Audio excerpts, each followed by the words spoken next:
মৌসুমী অক্ষরেখা ও নিম্নচাপের জোড়া প্রভাবে এখনো 2 দিন বৃষ্টি চলবে বলে জানিয়েছে আবহাওয়া দপ্তর। এই নিম্নচাপের প্রভাবে এখনো 2 দিন দুর্যোগপূর্ণ আবহাওয়ার আশঙ্কা রয়েছে। অবশেষে বর্ষার দেখা পেয়েছে দক্ষিণবঙ্গবাসী, আর বৃষ্টি শুরু হতেই জল ছাড়তে শুরু করেছে ডিভিসি। মাইথন ও পঞ্চায়েত জলাধার থেকে মোট 36,000 কিউসেক জল ছাড়া শুরু হলো। মাইথন থেকে 19,000 কিউসেক এবং পঞ্চায়েত থেকে 17,000 কিউসেক জল ছাড়ে ডিভিসি। মৌসুমী অক্ষরেখা ও নিম্নচাপের জোড়া ফলা বঙ্গে, যার জেরে রাজ্যে ভারী থেকে অতি ভারী বৃষ্টির পূর্বাভাস দিয়েছে আলিপুর আবহাওয়া দপ্তর। এদিকে গত 2 দিন ধরে বিহার ও ঝাড়খণ্ডেও শুরু হয়েছে বৃষ্টি। সেই জল এসে জমা হচ্ছে মাইথন ও পঞ্চায়েতে, ফলে এই 2 বাঁধে ও জলের পরিমাণ ক্রমশ বাড়ছে। ডিভিসি কর্তৃপক্ষ জানিয়েছেন সেই কারণেই জল ছাড়া হচ্ছে বাঁধ থেকে। লাগাতার বৃষ্টি বা অতি ভারী বৃষ্টিপাত হলে জল ছাড়ার মাত্রা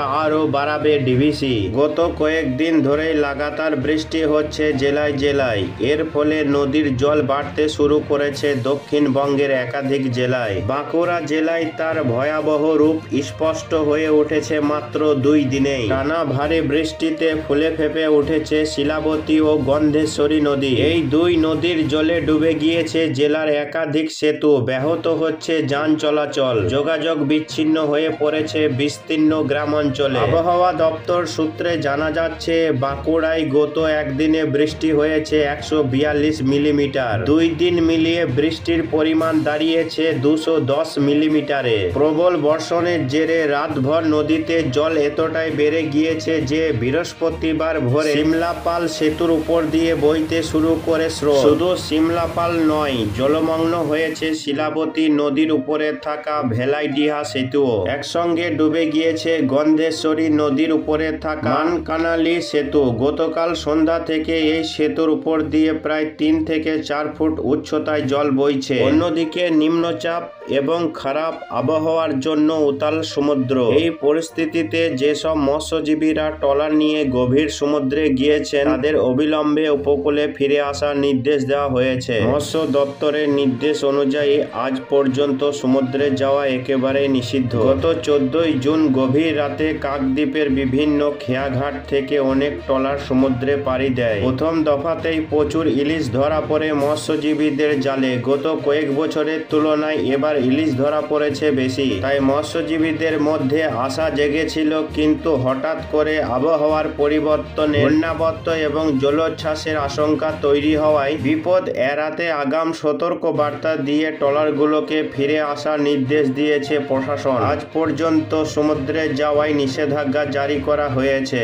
এদিকে ঝাড়খণ্ডে আজকে ভারী বৃষ্টির যথেষ্ট সম্ভাবনা লক্ষ্য করা যাচ্ছে। অর্থাৎ নিম্নচাপটি যে এলাকায় অবস্থান করছে তার ঠিক দক্ষিণ এলাকাগুলিতে আজকে বৃষ্টির মাত্রা বাড়বে। বিশেষ করে কলকাতা সহ হাওড়া, হুগলি, নদিয়া, উত্তর 24 পরগনা এবং মেদিনীপুর সহ ঝাড়গ্রাম জেলাতে আজকে সব থেকে বেশি বৃষ্টি হতে পারে সকালের দিকে। তবে বেলা বাড়ার সাথে সাথেই বৃষ্টি বাড়বে, আর আজ সারাদিন কালো মেঘে আকাশ ঢাকা থাকবে এবং চলবে বৃষ্টি। 2-1টি জায়গায় ভারী থেকে অতি ভারী বৃষ্টি হতে পারে। আজকে বেলা বাড়ার সাথে সাথেই আবহাওয়াতে বিশেষ তেমন পরিবর্তন নেই। নিম্নচাপটি কিছুটা উত্তর দিকে এগিয়ে যাওয়ার সম্ভাবনা, অর্থাৎ মুর্শিদাবাদ জেলা এবং সংলগ্ন নদিয়া জেলা থেকে আরও একটু উত্তর দিকে এগিয়ে যাওয়ার সম্ভাবনা রয়েছে, অর্থাৎ মালদার দিকে যাওয়ার সম্ভাবনা রয়েছে আজকে বিকেল থেকে সন্ধ্যার মধ্যে। পরবর্তীতে উত্তর পশ্চিম দিকে সরে গিয়ে বিহারের পাটনা সংলগ্ন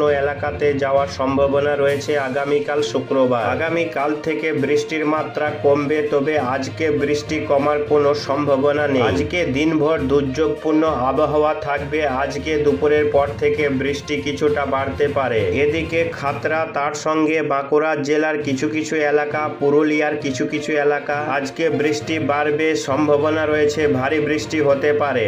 হাওড়া হুগলিতে ভারী বৃষ্টি রয়েছে এবং আজকে মূলত বৃষ্টি যেটা হবে সেটা বাঁকুড়া জেলা, পুরুলিয়া জেলা, ঝাড়গ্রাম জেলা এবং পশ্চিম মেদিনীপুর জেলাতে আজকে ভারী বৃষ্টিপাতের যথেষ্ট সম্ভাবনা রয়েছে। তবে বীরভূম এবং বর্ধমানে বৃষ্টি হলেও খুব একটা ভারী বৃষ্টি দেখা যাবে না, মূলত হালকা থেকে মাঝারি বৃষ্টি হবে। তবে নদিয়া জেলার বিভিন্ন এলাকা এবং মুর্শিদাবাদ জেলার আজিমগঞ্জ, বহরমপুর, বেলডাঙ্গা এই সমস্ত এলাকায় কিছুটা ভারী বৃষ্টি আজকে লক্ষ্য করা যাবে। পাশাপাশি বাংলাদেশের রাজশাহী এবং মেহেরপুরে কিছুটা ভারী বৃষ্টিপাতের সম্ভাবনা রয়েছে। এদিকে উত্তরবঙ্গের আলিপুরদুয়ার, কোচবিহারে হালকা থেকে মাঝারি বৃষ্টিপাতের সম্ভাবনা রয়েছে। উত্তরবঙ্গের দার্জিলিং, কালিম্পংয়ে বৃষ্টি রয়েছে। মালদাতে হালকা থেকে মাঝারি বৃষ্টি।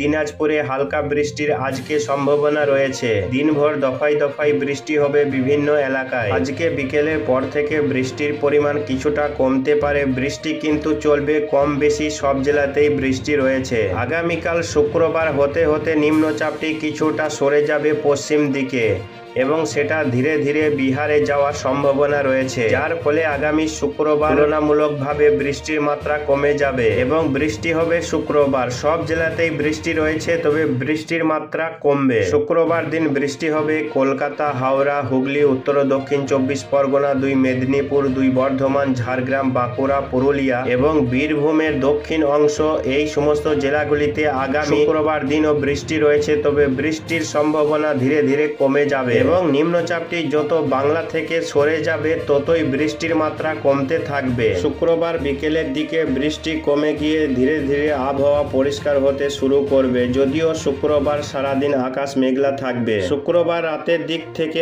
আবহাওয়া অনেকটাই পরিষ্কার হয়ে যাওয়ার সম্ভাবনা রয়েছে। শনিবার গিয়ে পশ্চিমবঙ্গের আকাশ অনেকটাই পরিষ্কার হয়ে যাবে। শনিবার থেকে রবিবার ঝলমলে আকাশ দেখা যাবে। বৃষ্টি না হওয়ার সম্ভাবনাই বেশি, তবে উত্তরবঙ্গের জেলাগুলিতে আগামী 2 দিন বৃষ্টির সম্ভাবনা রয়েছে। 20 তারিখ পর্যন্ত উত্তরবঙ্গের জেলাগুলিতে বৃষ্টি হবে। এদিকে মাঝে শুধুমাত্র একটা দিন বৃষ্টির সম্ভাবনা কম। রবিবার থেকে ফের নতুন করে একটি সিস্টেম তৈরি হতে পারে, মাত্র একটা দিন শনিবার দিন। তারপর থেকে আবারও বৃষ্টি শুরু হতে পারে, নতুন করে বৃষ্টি হওয়ার সম্ভাবনা তৈরি হচ্ছে, কেননা আবারও একটি নিম্নচাপ তৈরি হওয়ার সম্ভাবনা রয়েছে উত্তর বঙ্গোপসাগরে, যার ফলে রবিবার থেকে দফায় দফায় আবারও বৃষ্টি শুরু হতে পারে গাঙ্গেয় বঙ্গের সব জেলায়। উত্তরবঙ্গের মালদা, দিনাজপুরে আগামী রবিবার থেকে হালকা মাঝারি বৃষ্টি আবারও দফায় দফায় শুরু হতে পারে এবং সেই বৃষ্টি টানা বেশ কয়েকটা দিন চলবে। সোমবার, মঙ্গলবার টানা বৃষ্টি,